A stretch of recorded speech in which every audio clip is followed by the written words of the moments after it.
in your interview, you described your client, Emily, as the girl next door.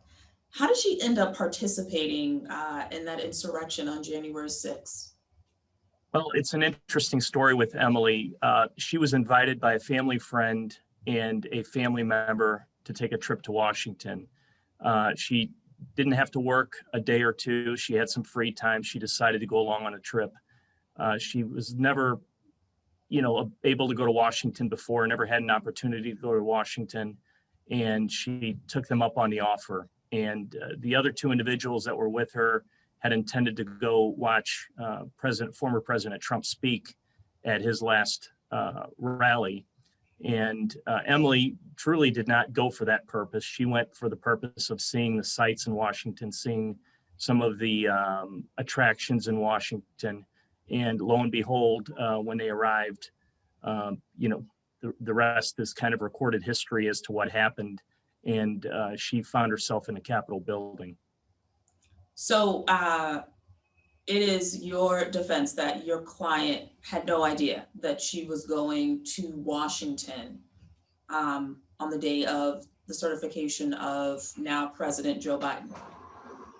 Oh, no, she knew she was going to Washington, and she fully intended to go to Washington, but she was never, ever concerned with going to, watch a political speech or take part in any rally or protest. She never intended to do that. This was not pre-planned on her part. And she certainly, as I've said all along, never had any type of nefarious intent or criminal intent to go to Washington and participate in something that ultimately became a violent protest. Is your client a QAnon supporter or follower? No, absolutely not. No. Okay, so when she ended up at that rally, how did she go from being at a rally unknowingly with two people who were attending to being inside of the Capitol building? Can you just break down? Well, I think that when she arrived at the Capitol building with the other two individuals she was with, my understanding is the scene was very chaotic.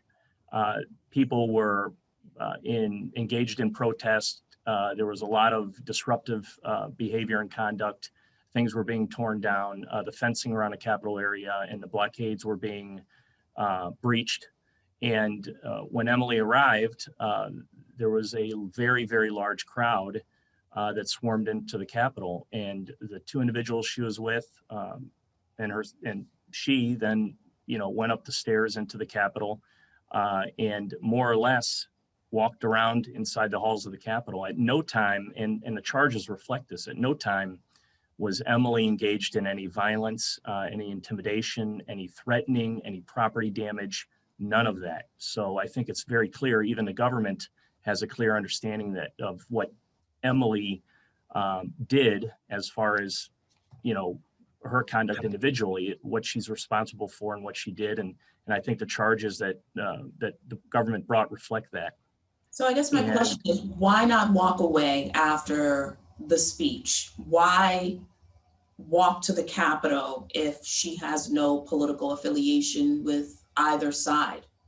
I think that's easy to say. And I think, if you're not swept up in that moment, it's easy to say, well, I would have walked away and I should have walked away.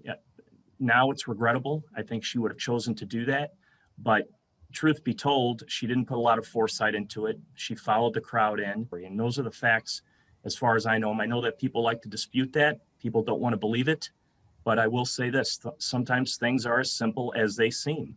And I think if anybody tried to attribute conduct to Emily that, implicates her in violence and threats and intimidation and property damage, I just don't think they know the story.